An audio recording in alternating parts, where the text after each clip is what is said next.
2023 की सबसे important document का एनालिसिस मैं लेकर आ गई हूं आप सभी के सामने। मैं बजट की बात कर रही हूं। आई एम श्योर आप सभी ने अब तक गेस कर लिया होगा।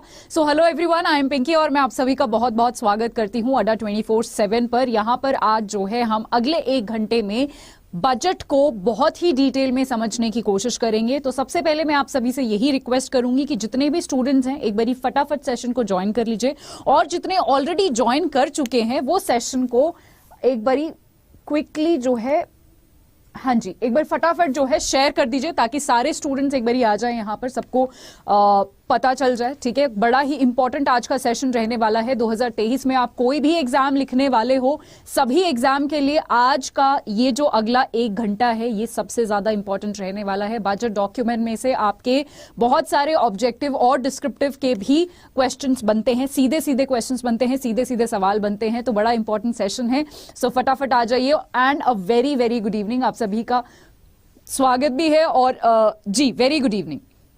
चलिए फटाफट सेशन को ज्वाइन कर लीजिए। आज ये टाइमिंग्स का जो मैंने चेंज किया है मैं ऑलरेडी आपको बता चुकी हूं, तो अब मुझे ये नहीं चाहिए कि आप नहीं आए हो, तो जल्दी से सेशन को ज्वाइन कर लीजिए। अब किस बात की देरी है, अब तो हम ऑलरेडी जो है 5 मिनट हमारे जा चुके हैं। फटाफट मैं शुरू करना चाहती हूं, तो जितना जल्दी आप ज्वाइन करेंगे और जितने लोग यहां पर ज्वाइन कर रहे हैं एक बारी ग्रुप पे डाल भी दीजिए कि हमारा जो सेशन है वो शुरू हो चुका है।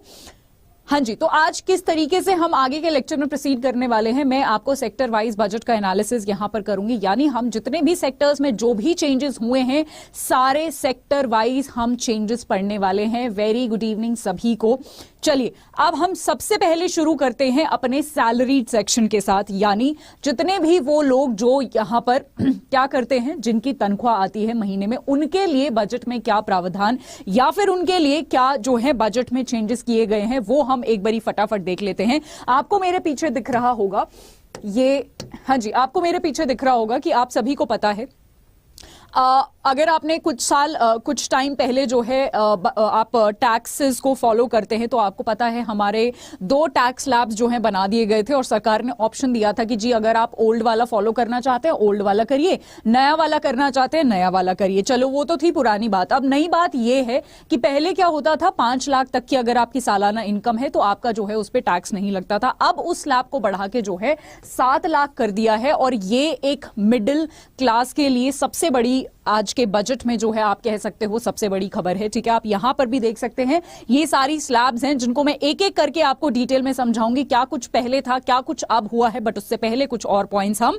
देख लेते हैं। चलिए अब हम बात करते हैं, ये तो हो गया हमारा एक नॉर्मल इनकम स्लैब की। ठीक है, नॉर्मल जो भी मिडिल क्लास होते हैं उनके इनकम स्लैब की। ठीक है, अब हम बात कर लेते हैं सरचार्ज की। यानी वो कुछ लोग जो कि जिनकी बहुत ही ज्यादा इनकम होती थी, मतलब जो बहुत ऐसे अमीरों वाली कैटेगरी में आते हैं, 5 करोड़ और ऐसे उनका जो सालाना कमाते हैं, उनको क्या करना पड़ता था, सरचार्ज देना पड़ता था। ठीक है, सेस और सरचार्ज 2 वर्ड्स आपने सुने होंगे इकोनॉमी से, अगर आप थोड़ा सा भी संबंध रखते हैं तो सरचार्ज और सेस में क्या डिफरेंस होता है। सेस क्या होता है कि जो एक फिक्स रहता है, जैसे हम अपना हेल्थ और एजुकेशन सेस देते हैं। ठीक है, सरचार्ज का नंबर जो है वो चेंज होता रहता है। एनीवेज उसको भी जो है जिनकी 5 करोड़ से इनकम और जिनकी 5 करोड़ से ज्यादा इनकम थी उनके लिए सरचार्ज को भी जो है रिड्यूस कर दिया गया है 37% से 25% तक। ठीक है, तो ये वाला पॉइंट भी आपको याद रखना है, सीधा सीधा आपके एग्जाम में पूछा जा सकता है। बट उससे पहले आगे मैं बढ़ूं उससे पहले अगेन मैं फिर से जो है आप सभी को बोलना चाहूंगी कि सेशन को फटाफट शेयर कर दीजिए।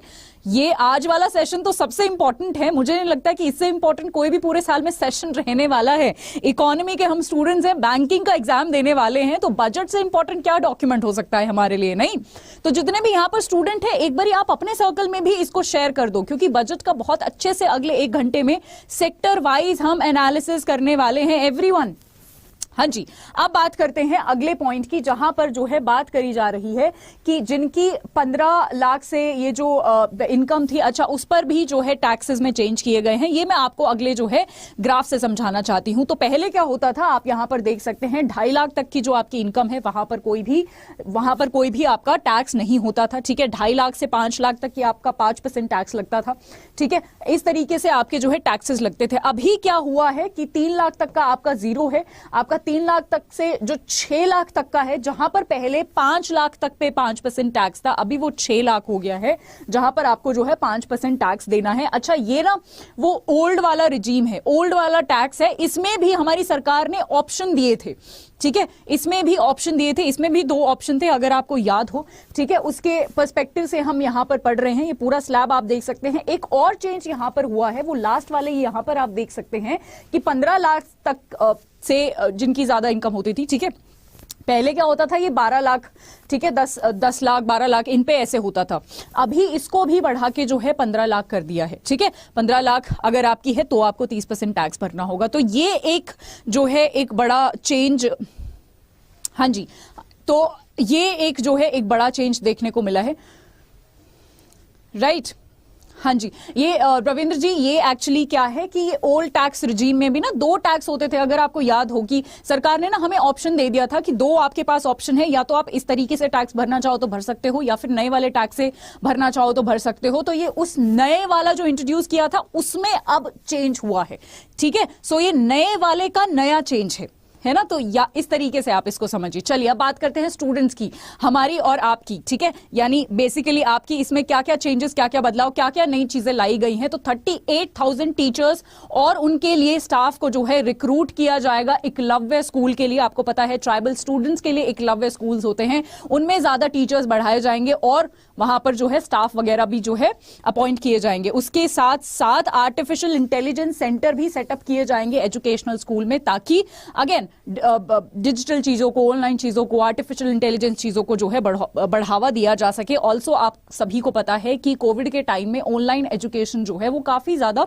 स्पेशली कोविड के बाद जो है बहुत सारे बच्चे जो है अपनी एजुकेशन पूरी नहीं कर पाए क्योंकि वो फिजिकली नहीं जा पाते थे। तो ऑनलाइन एजुकेशन का जो दौर है वो तब से बहुत ज्यादा शुरू हुआ है, इसीलिए उन्हीं चीजों में जो है बहुत ज्यादा इंप्रूवमेंट और बढ़ोतरी करने की इस बजट में बात करी गई है। आगे आप देखेंगे यहां पर, अच्छा मैं आपको यही बता देती हूं, डिजिटल लाइब्रेरी भी क्रिएट करने की बात की गई है, वो भी उसी चीज को लेकर है, ठीक है। अच्छा, अब यहां पर नर्सिंग कॉलेजेस भी खोले जाने की बात हो रही है। 157 नर्सिंग कॉलेजेस जो है यहां पर खोले जाने की बात हो रही है। वेरी गुड इवनिंग जी, अभी क्लास शुरू हुई है, अभी क्लास शुरू हुई है, बहुत ज्यादा देर नहीं हुआ है, राइट। चलिए, सीनियर सिटीजन के लिए देख लेते हैं। कुछ स्कीम्स हैं, आप सभी को पता होगा, आपने सुना होगा सीनियर सिटीजन सेविंग स्कीम के बारे में सुना होगा। उसको जो है उसमें डिपॉजिट की लिमिट बढ़ा दी गई है। पहले उसमें डिपॉजिट की लिमिट 15 लाख होती थी, अब वो बढ़ाकर 30 लाख कर दी गई है। तो ये डिपॉजिट की जो लिमिट है इसको डबल कर दिया गया है। ये है सीनियर सिटीजन के लिए प्रोविजन।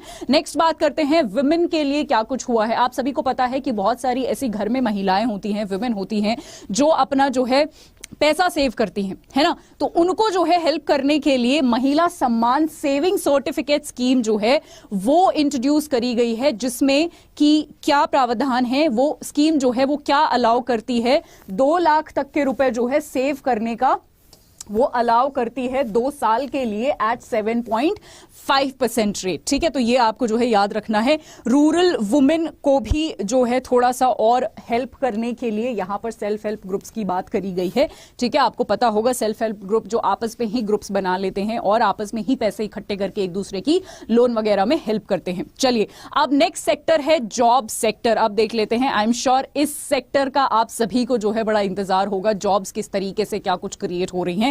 तो देख लेते हैं, यहां पर टूरिज्म सेक्टर को बढ़ावा देने की बात हो रही है, जिससे जॉब्स ज्यादा से ज्यादा क्रिएट करी जा सके। सो पहला है टूरिज्म सेक्टर, ठीक है। उसके बाद ग्रीन ग्रोथ पर भी बहुत ज्यादा काम हो रहा है, ताकि ग्रीन ग्रोथ ग्रीन ग्रोथ जैसे रेन्यूएबल सेक्टर और ये सारी चीजों में भी हम ज्यादा से ज्यादा अब इन्वेस्ट करेंगे, ताकि इन सेक्टर्स में भी क्या हो सके, जॉब्स क्रिएट हो सके। उसके साथ साथ इंफ्रास्ट्रक्चर में भी इन्वेस्टमेंट बढ़ाने की बात हो रही है। मैं आपको एग्जैक्टली फिगर्स भी बताऊंगी आगे आने वाले स्लाइड्स में कि इंफ्रास्ट्रक्चर और मैन्युफैक्चरिंग में हमने क्या कुछ बढ़ाने की और कितना कुछ परसेंटेज जो है इंक्रीज किया है। उसके बाद 100 लैब्स भी क्रिएट करे जाएंगे, ताकि 5G की सर्विसेज जो है उसका जो पोटेंशियल है उसको हम रियलाइज कर सके।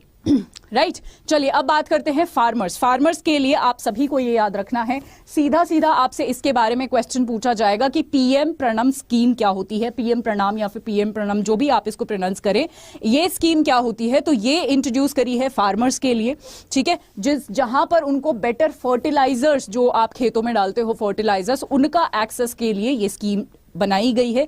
तो आपको जो है ये वाली सीधी सीधी लाइन जरूर याद रखनी है। उसके बाद और भी बहुत सारी चीजें जो हैं, एग्रीकल्चर एक्सेलरेटर फंड भी है जो फार्मर्स को हेल्प करता है, वो भी यहां पर देने की बात हुई है। उसके बाद नेचुरल फार्मिंग पर भी इस साल के बजट ने बात करी है। यहां से आपका एक डिस्क्रिप्टिव क्वेश्चन भी आ सकता है कि नेचुरल फार्मिंग को क्या होता है, किस तरीके से ये बेनिफिशियल होता है, नेचुरल फार्मिंग या ऑर्गेनिक फार्मिंग पे एक क्वेश्चन आ सकता है, ठीक है, किस तरीके से हेल्पफुल होता है, क्या कुछ चीजें गवर्नमेंट कर रही है वगैरह वगैरह।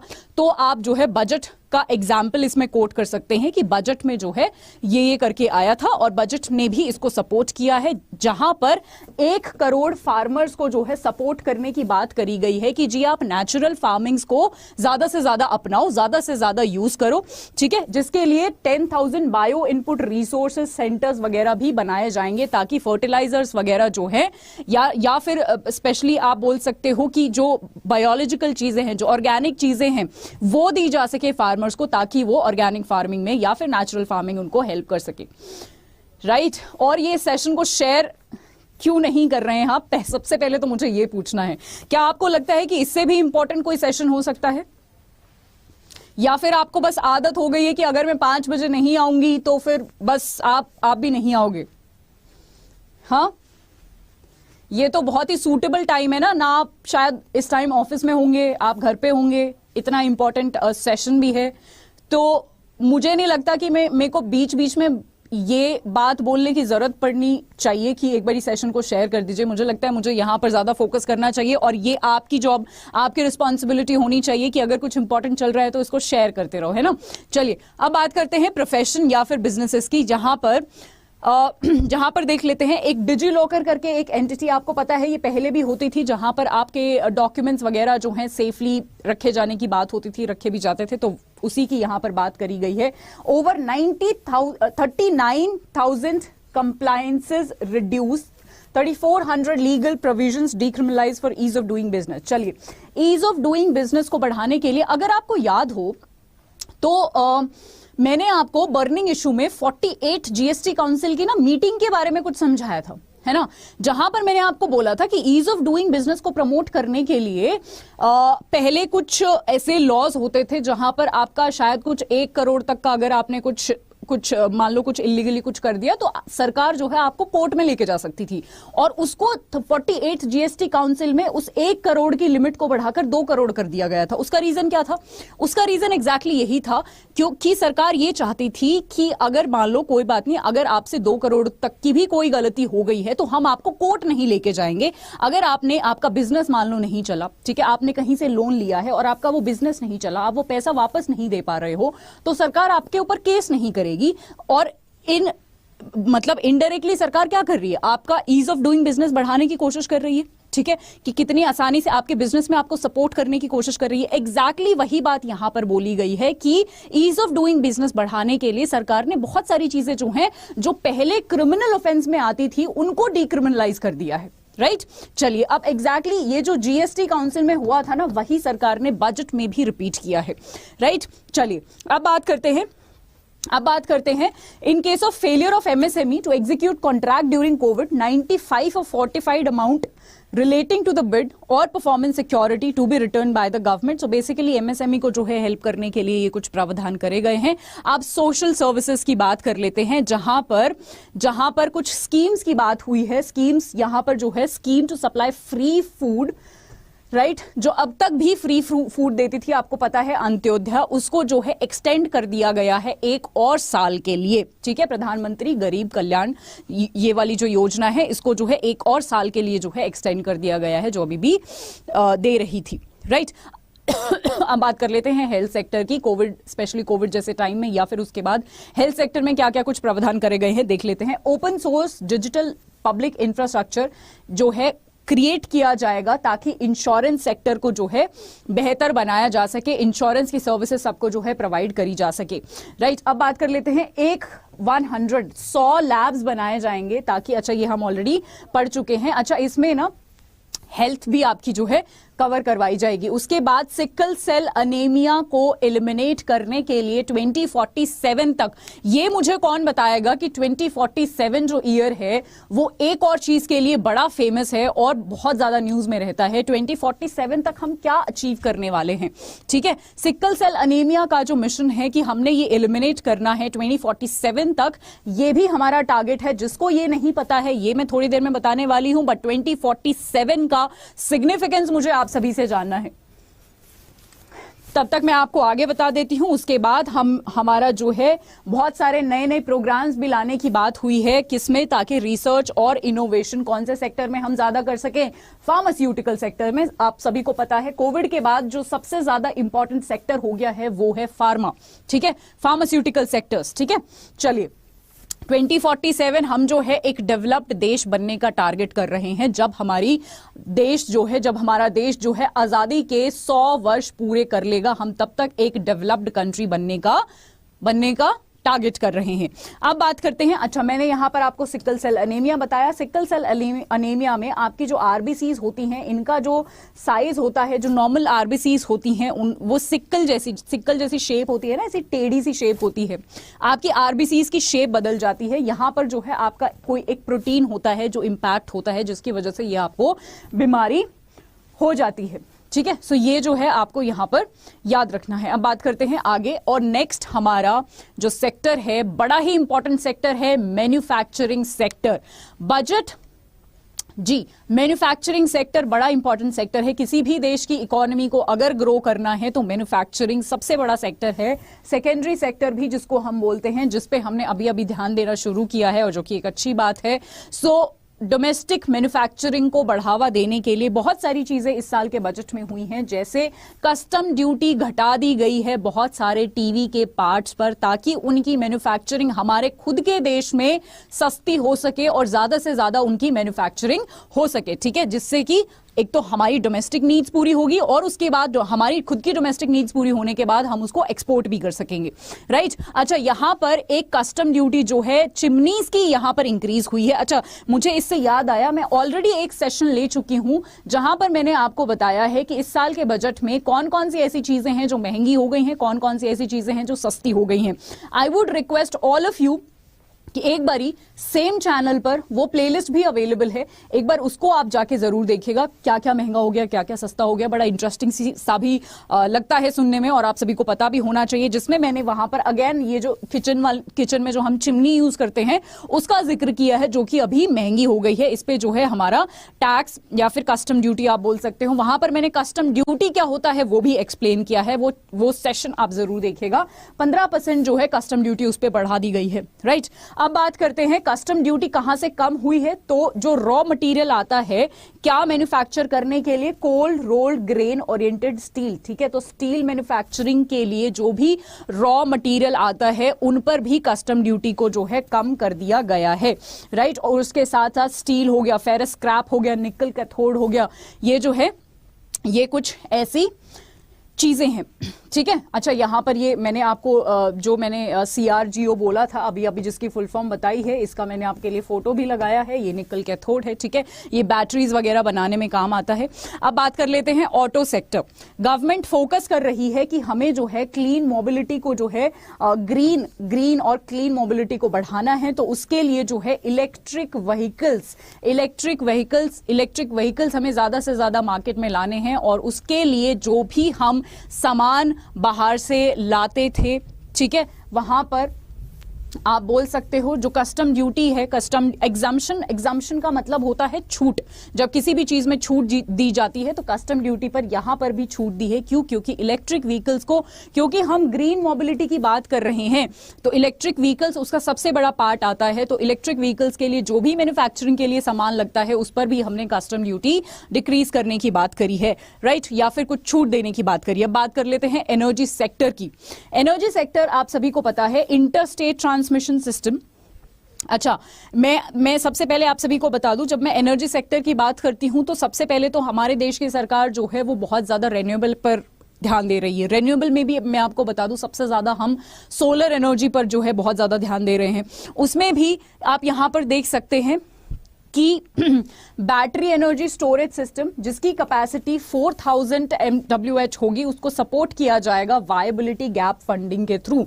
वायबिलिटी गैप फंडिंग ये होती है कि सरकार जो है इन मैन्युफैक्चरिंग कंपनीज को बोलती है कि जी आप जो है इस पर्टिकुलर चीज में ना छूट दे दो, ठीक है, और अगर आपको कोई भी घाटा पड़ेगा तो मैं आपको जो जितना भी आपको घाटा पड़ा है मैं आपको जो है पैसे दे दूंगा, मतलब जो गैप आएगा ना मैं उसको भर दूंगा, इसलिए बोलते हैं उसको वायबिलिटी गैप फंडिंग, राइट। चलिए, अब रेन्यूएबल्स पर ज्यादा ध्यान देने की कोशिश करी है और ये सारी चीजें जो हैं मैं ऑलरेडी आपको बता चुकी हूं, ठीक है। बायोमास यहां पर जो है देने की बात करी है और उसके लिए जो आउटले है वो है 19,700 करोड़, राइट। तो आपको जो है ये भी याद रखना है। अब बात कर लेते हैं infrastructure, very very important infrastructure, या फिर मुझे ऐसा लगता है कि बजट में सबसे इंपॉर्टेंट जो एक सेक्शन होता है वो होता है आपका कैपिटल एक्सपेंडिचर का, जिसको हम कैपेक्स भी बोलते हैं। कैपिटल एक्सपेंडिचर, अच्छा अगर आपको ये नहीं पता है कैपिटल एक्सपेंडिचर क्या होता है, रेवेन्यू एक्सपेंडिचर क्या होता है, दोनों में क्या डिफरेंस है, डेट नॉन डेट एक्सपेंडिचर क्या होता है, debt receipts non debt receipts क्या होती हैं, तो इसके लिए भी मैंने आपका शायद कल या परसों ही ऑलरेडी एक लेक्चर ले लिया था जहां पर मैंने की terms related to budget already आपको डिस्कस करवा दिया है। सेम चैनल पर है, एक ही प्लेलिस्ट बना हुआ है। मेक श्योर वो पूरा जो बजट का जो मैंने आपको पढ़ाया हुआ है वो सारी प्लेलिस्ट आप जाकर देखें, क्योंकि सब कुछ जो है इंटरकनेक्टेड है ना, सारी चीजें इंटरकनेक्टेड हैं, आपको पता होना चाहिए। केपेक्स कैपिटल एक्सपेंडिचर की जब हम बात करते हैं तो हम यही बात करते हैं कि जी सरकार जो है कितना पैसा खर्च करने वाली है रोड्स बनाने में, रेलवेज बनाने में, पोर्ट्स बनाने में, स्कूल्स बनाने में, हेल्थ इंफ्रास्ट्रक्चर बनाने में, हॉस्पिटल्स बनाने में, है ना, उसको कहते हैं केपेक्स कैपिटल एक्सपेंडिचर। कि इंफ्रास्ट्रक्चर पे आप कितना रुपया जो है वो खर्च करने वाले हो। इस साल जो है 33% वो इंक्रीज किया है, जो कि एक बहुत बड़ा अमाउंट है। टोटल अमाउंट है 10 लाख करोड़ का, जो कि पिछले साल के मुकाबले 33% जो है ज्यादा है। अब बात करते हैं 15,000 करोड़ जो है 3 सालों के लिए अंडर स्केड्यूल ट्राइब मिशन जो है वो अलॉट किया गया है। किस चीज के लिए? सेफ हाउसिंग और इंफ्रास्ट्रक्चर डेवलपमेंट टुवर्ड्स रोड, इस चीज के लिए जो है अलोकेट किया गया है। अब 100 ट्रांसपोर्ट इंफ्रास्ट्रक्चर प्रोजेक्ट्स भी जो है होने की बात हो रही है, ठीक है, जिसका जो इन्वेस्टमेंट है वो 75,000 करोड़ का इस बारी के बजट में लिखा गया है, आपको ये भी याद रखना है। उसके साथ साथ अर्बन इंफ्रास्ट्रक्चर डेवलपमेंट फंड को भी इस्टेब्लिश किया जाएगा, ठीक है। अगेन किस चीज के लिए? ताकि इंफ्रास्ट्रक्चर हमारा बेहतर हो सके। अब बात कर लेते हैं रेलवेज की। अगेन बड़ा इंपॉर्टेंट सेक्टर है। इसमें जो है 2.4 लाख करोड़ का आउटले यानी पैसा जो है रेलवेज को इस साल के बजट में दिया गया है। हॉस्पिटैलिटी की जब हम बात करते हैं, अच्छा ये हॉस्पिटैलिटी को आप प्लीज हॉस्पिटल से कंफ्यूज मत कर लीजिएगा, ये हॉस्पिटल नहीं होता है। हॉस्पिटैलिटी का मतलब आप जब होटल्स वगैरह में जाते हो आपको सर्विसेज मिलती हैं, ठीक है, टूरिस्ट वगैरह होते हैं, हम उनको किस तरीके की सर्विसेज देते हैं, वो वाले सेक्टर को हम हॉस्पिटैलिटी सेक्टर बोलते हैं। बहुत सारे लोगों को ना हॉस्पिटैलिटी सुन के हॉस्पिटल लगता होगा, बट ये हॉस्पिटल वाला सेक्टर नहीं है, ठीक है, ये मेडिकल सेक्टर नहीं है, हॉस्पिटैलिटी सेक्टर अलग होता है, राइट। तो यहां पर जो है एक स्कीम जो कि इंप्लीमेंट होगी अगले 3 साल के लिए, जिसको जो है हम टूरिज्म वगैरह के लिए है जो है इंक्रीज करने वाले हैं, लाने वाले हैं, ठीक है।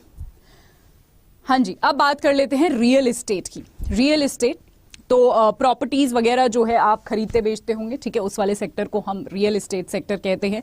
तो जितनी भी स्टेट्स हैं और सिटीज हैं उनको एनकरेज किया जाएगा कि आप जो है अर्बन प्लानिंग रिफॉर्म्स जो हैं वो लो, ठीक है, ताकि ज्यादा से ज्यादा सस्टेनेबल सिटीज जो हैं बनाई जा सके। सस्टेनेबल सिटीज का मतलब है कि वो वाली सिटीज जहां पर इंफ्रास्ट्रक्चर या फिर आप बोल सकते हो डेवलपमेंट तो चल ही रहा है, बट हम थोड़ा सा जो है क्लाइमेट को भी साथ के साथ पैरेलली अपने दिमाग में, अपने ध्यान में रख के चले, ताकि क्लाइमेट पर ज्यादा इंपैक्ट ना हो। मतलब ऐसा नहीं होना चाहिए कि हमने सारे ही पेड़ काट दिए एक शहर से और पूरी बिल्डिंगें बना दी, नहीं, हमें जो है सस्टेनेबल डेवलपमेंट की तरफ जो है ज्यादा ध्यान देना चाहिए। चलिए, अच्छा अब यहां पर आगे बात करते हैं। अच्छा ये एक बड़ा ही इंपॉर्टेंट स्लाइड है जहां पर मैं थोड़ी देर बाद आना चाहूंगी, बट उससे पहले मैं आपको कुछ और एक आध एक्स्ट्रा इन्फॉर्मेशन देना चाहती हूं। अब से जो है पैन नंबर, आपका परमानेंट अकाउंट नंबर जो है वो यूज होगा आपके एक कॉमन आइडेंटिफायर की तरह। जितने भी गवर्नमेंट एजेंसीज हैं उन सब में जो है अब आप पैन नंबर भी दिखा सकते हो और आपका ये एक प्रूफ की तरह जो है अब यूज होगा। अब बात कर लेते हैं fiscal deficit, very very important. Fiscal deficit मतलब सरकार का जब खर्चा ज्यादा हो जाता है, सरकार की इनकम कम हो जाती है, उसको कहते हैं फिस्कल डेफिसिट। फिस्कल डेफिसिट किसी भी देश का जितना ज्यादा कम होगा उतना ज्यादा बेहतर होगा। अब जो है फिस्कल डेफिसिट की अगर मैं बात करूं फिस्कल डेफिसिट का टारगेट जो है 6.4% वो हम रिटेन करने वाले हैं इस करंट फिस्कल ईयर के लिए, यानी 2023 में हमारा 6.4% रहने वाला है। बट नेक्स्ट ईयर के लिए जो हम प्लान कर रहे हैं वो हम कर रहे हैं 6.4 से कट डाउन करके हमें 5.9% पर आना है। जैसा कि मैंने बोला, जितना कम फिस्कल डेफिसिट होगा उतना ही आपके देश के लिए अच्छा है। आप सभी के लिए एक सवाल है, आपको मुझे कमेंट सेक्शन में एक डिफरेंस बताना है, फिस्कल डेफिसिट और करंट अकाउंट डेफिसिट में क्या डिफरेंस होता है। ऑफलाइन कमेंट सेक्शन में मुझे सभी स्टूडेंट्स से ये आंसर चाहिए। मैं सभी स्टूडेंट्स का जो है ये आंसर लेने वाली हूं और कल के द बिगर पिक्चर में मैं वो कमेंट ऑफ द डे भी लूंगी, ठीक है। तो इसलिए आप एक बारी कमेंट करिएगा जरूर, राइट। चलिए, अब क्योंकि मैं यहां पर फिस्कल डेफिसिट की बात कर रही थी तो मैं आपको जो है कुछ आंकड़े यहां पर दिखाना चाहती हूं। फिस्कल डेफिसिट जो है हमारा, अगर आप देखें 2021-2022 में 6.8 था और जो है ये 2022 में थोड़ा सा बढ़ गया 6.9 और अभी हमने ऑलरेडी पढ़ा है 6.4 है जो 2023 के लिए रहने वाला है। मतलब 22-23 में हमारा 6.4 ही था, अभी यही कंटिन्यू होगा, ठीक है। अभी ये हमसे कम नहीं हो पा रहा है, जो कि बहुत अच्छी बात नहीं है, बट फिर भी हम जो है नेक्स्ट साल के लिए जो है इसको 5.9 जो है कम करने वाले हैं। मतलब ये ग्राफ जो है थोड़ा सा कम की तरफ आने वाला है। अगर मैं इसको थोड़ा सा ग्राफ को अगर कंटिन्यू करूं तो 5.9 हम टारगेट कर रहे हैं। लेट्स सी हम अचीव कर पाते हैं या नहीं, बट अगर अचीव कर पाते हैं तो ये किसी भी कंट्री के लिए बहुत अच्छा है। अगर मैं रेवेन्यू डेफिसिट की बात करूं तो रेवेन्यू डेफिसिट, अच्छा अगर आपको नहीं पता है रेवेन्यू डेफिसिट क्या होता है, काइंडली मेरी वो वीडियो देखिए जहां पर मैंने की टर्म्स, बजट से रिलेटेड की टर्म्स को ऑलरेडी डिस्कस कर लिया है। रेवेन्यू डेफिसिट की अगर मैं बात करूं तो वो भी कॉन्टिन्यूसली जो है कम हुआ है। पहले 5.1 था, 4.7 है, ठीक है, और अब जो है 3.8 है, तो ये भी कहीं ना कहीं डिक्रीज हुआ है। टर्म जानने के लिए वो वीडियो आपको देखनी पड़ेगी। ओके, ऑफलाइन कमेंट में बताइएगा, है ना। चलिए, अब थोड़ा सा ये इंटरेस्टिंग सा चार्ट है जो मैं आप सभी को दिखाना चाहती हूँ। एक ग्राफ है जहां पर आप सभी को अगर नहीं पता है कि हमारी सरकार के पास जो है वो कितना % पैसा कहां से आता है, तो ये आप सभी यहां पर एक बारी देख लीजिएगा। सबसे ज्यादा जो है ये 34 पैसे का, मतलब लिटरल मीनिंग मत ले लीजिएगा कि सिर्फ 34 पैसे आते हैं, नहीं, ये परसेंटेज के टर्म्स में लीजिएगा कि कितना पैसा कहां से आता है। तो बोरोइंग्स जो सरकार बोरो करती है ना बाहर से, ठीक है, मतलब कहीं से भी मार्केट से उठा रही है, बाहर से ले रही है, ठीक है, तो बोरोइंग्स वाला पैसा जो कि सरकार पर लायबिलिटी होता है। लायबिलिटी क्यों? क्योंकि सरकार को वो वापस करना होता है। सरकार का एसेट तो होता नहीं है बोरोइंग्स, है ना, सरकार को वापस करना होता है। तो 34 पैसे, यानी सबसे ज्यादा जो सरकार के पास पैसा आता है वो आता है बोरोइंग्स और लायबिलिटी से, ठीक है। उसके बाद हम देखें तो यहां पर 17 वो जीएसटी यानी इनडायरेक्ट टैक्सेस और बाकी कुछ अलग टैक्सेस से आता है, ठीक है। अब बात करते हैं कॉर्पोरेट। अब कॉर्पोरेट, एक तो होता है हम लोग इंडिविजुअल टैक्स, अपना इनकम टैक्स भरते हैं, एक होती है जो बड़ी बड़ी कंपनियां होती हैं वो टैक्स भरती हैं, तो वहां से जो है 15 पैसे आता है, ठीक है। अगर हम ऐसे मान के चलते हैं ना कि 100 पैसे टोटल सरकार के पास जो है वो टैक्स आता है, तो उन 100 पैसे में से डिवाइड किया हुआ है यहां पर कि कितने कितने पैसे कौन कौन से सेक्टर्स में आते हैं, ये आपको याद रखना है। उसके बाद इनकम टैक्स, ठीक है, जो आपका डायरेक्ट टैक्स होता है, हम और आप या जो भी कमाता है, ठीक है, वो टैक्स भरता है, राइट। उसके बाद यूनियन एक्साइज ड्यूटी 7 पैसे, ठीक है, कस्टम से 4 पैसे, नॉन टैक्स रिसीट। अब नॉन टैक्स रिसीट क्या होता है, ये भी इसलिए मैं कह रही हूं कि जो मेरा वो लेक्चर है जहां पर मैंने की टर्म्स डिस्कस करे हैं, वहां पर मैंने non tax receipt, liability, borrowing, debt, non debt, direct tax में भी क्या क्या एग्जाम्पल्स हैं, सब कुछ डिस्कस किया हुआ है। अगर आपको ना मिले तो मैं एक काम करूंगी, मैं इस लेक्चर के नीचे भी उस मैसेज को पिन करवा दूंगी, उस लेक्चर को पिन करवा दूंगी, आप जरूर देखिएगा, ठीक है। उसके बाद non debt capital receipt, non debt capital receipt क्या होता है ये भी मैंने वहां पर आपको बहुत अच्छे से समझाया है। यहां से भी आपका जो है शेयर जो है गवर्नमेंट का वो 2 पैसे का होता है, ठीक है। ये आई होप आपको जो है इंटरेस्टिंग लगा होगा, अगर आपको नहीं पता होगा, ठीक है। अगर मान लो 1 रुपये का अगर हम डिवीजन करते हैं, जैसा कि मैंने आपको बताया 100 पैसे का अगर डिवीजन करते हैं तो ऐसे ऐसे जो है ये जाता है। तो ये था आज का sector wise analysis. I hope आज का जो सेशन है आपको बहुत ज्यादा अच्छा लगा होगा। जाते जाते मैं सभी को ये कहना चाहती हूँ, सेशन को जो है एक बारी, अच्छा आप द बिगर पिक्चर को जो है सब्सक्राइब कर लीजिए, और ये मत समझिएगा कि द बिगर पिक्चर अब 8 बजे ही आएगा, नहीं 5 बजे ही आएगा। आज क्योंकि बजट एनालिसिस था, ठीक है, थोड़ा सा टाइम उसमें एनालिसिस में लग गया तो मैंने 8 बजे शिफ्ट कर दिया। ऑल्सो आपकी अवेलेबिलिटी ज्यादा हो जाती है, बट ठीक है। अच्छा अमन जी, हम एक काम करेंगे, हमने फैक्ट्स वगैरह आज डिस्कस कर लिए हैं। अगर आप चाहते हैं कि बजट अच्छा था या कुछ कमियां थी, अगर आपको ये वाला सेशन भी चाहिए तो मैं जो है आपके लिए कल एक सेशन प्लान कर लूंगी, जहां पर मैं आपको बताऊंगी कि क्या कमियां रह गई, क्या कुछ और होना चाहिए था, क्या कुछ अच्छा हुआ है, क्या कुछ नहीं होना चाहिए था। अगर आपको ये सेशन भी चाहिए, हाँ डेफिनेटली और सेशन होगा। अभी तो शुरुआत हुई है बजट पे, मैं काफी सारे अलग अलग एनालिसिस वाले सेशंस भी लेने वाली हूं कि अगर हमारा फिस्कल डेफिसिट इतना है तो क्या ये देश के लिए अच्छा है या नहीं है, क्या एग्जैक्ट नंबर होना चाहिए जो अच्छा है, अच्छा होगा, ठीक है। अगर इतना नंबर है तो ये किस वजह से है, इतना नंबर हो जाएगा तो ये किस वजह से होगा, ठीक है। ये सारी चीजें भी, या फिर क्या कमियां हैं, जैसे आपने एग्जैक्टली बोला कि क्या शॉर्टफॉल्स हैं, ये भी एग्जैक्टली मैं लूंगी। तो वो जो है थोड़ा सा क्रिटिकल एनालिसिस जो हम बजट का करेंगे ना, वो हम कल करते हैं, है ना।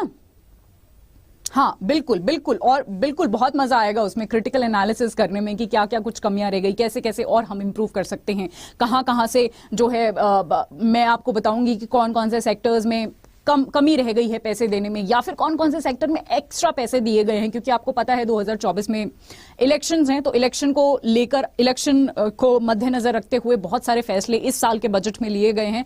वो भी मैं आपके साथ डिस्कस करूंगी कि इलेक्शन की वजह से क्या क्या फैसले लिए गए हैं, इलेक्शन की वजह से क्या क्या चीजें इंट्रोड्यूस हुई हैं, है ना। तो वो बड़ा इंटरेस्टिंग सेशन होने वाला है। एक काम करते हैं, कल मैं करूंगी उसको, बट अगेन आप सभी से यही रिक्वेस्ट हमेशा रहेगी कि आप मेरे साथ, जब मैं ये करूं तो आप मेरे साथ लाइव जुड़िएगा, ताकि हम बातें भी कर सके ना लाइव में। आपके जो भी पॉइंट ऑफ व्यू होंगे वो मैं यहां पर डिस्कस कर सकती हूं, है ना। तो उसमें आप लाइव मेरे साथ जरूर जुड़िएगा। बाकी जाते जाते बस यही बोलूंगी कि अगर 2023 में आप किसी भी एग्जाम की तैयारी कर रहे हैं और आपको उसके लिए बुक चाहिए, तो 22% जो है अभी ऑफ चल रहा है, बट उसके लिए आपको Y674 के बाद एक S छोटा सा लगाना है। ये कोड आप यूज करिएगा। और अगर आपने अब तक मेरा टेलीग्राम और इंस्टाग्राम नहीं ज्वाइन किया है पीडीएफ और क्विजेस के लिए, आप तुरंत इसको ज्वाइन कर लीजिए। और एक और बात, अगर किसी भी एग्जाम की तैयारी कर रहे हैं और अगर आपको मुझसे करंट अफेयर पढ़ना है, जहां पर मैं आपको मंथली पीडीएफ्स भी और कंपाइलेशंस भी देती हूं, राइट, तो उसके लिए आपको बस एक छोटी सी चीज करनी है। और जब ऐसा होता है कि हमें कुछ छोटी सी चीज करनी होती है तो ये डिजिटल बोर्ड काम नहीं करता है है ना। तो इसको, ये अभी काम नहीं कर रहा है, देखते हैं कब तक काम करता है। बट एनीवेज, हाँ जी, आई होप आज का डिस्कशन आपको अच्छा लगा होगा। जैसा भी लगा आप मेरे को ऑफलाइन कमेंट सेक्शन में एक बार कमेंट करके जरूर बताइएगा आज का डिस्कशन आपको कैसा लगा। बाकी अगेन बैंक महापैक प्लस पर, जिसमें बहुत सारे एग्जाम्स और तीनों ही स्टेजेस की हम तैयारी करवाते हैं, प्रीलिम्स, मेंस, इंटरव्यू, उस पर डबल वैलिडिटी यहां पर चल रही है, यानी 12 + 12 महीने का आपको कोर्स यहां पर अवेलेबल है।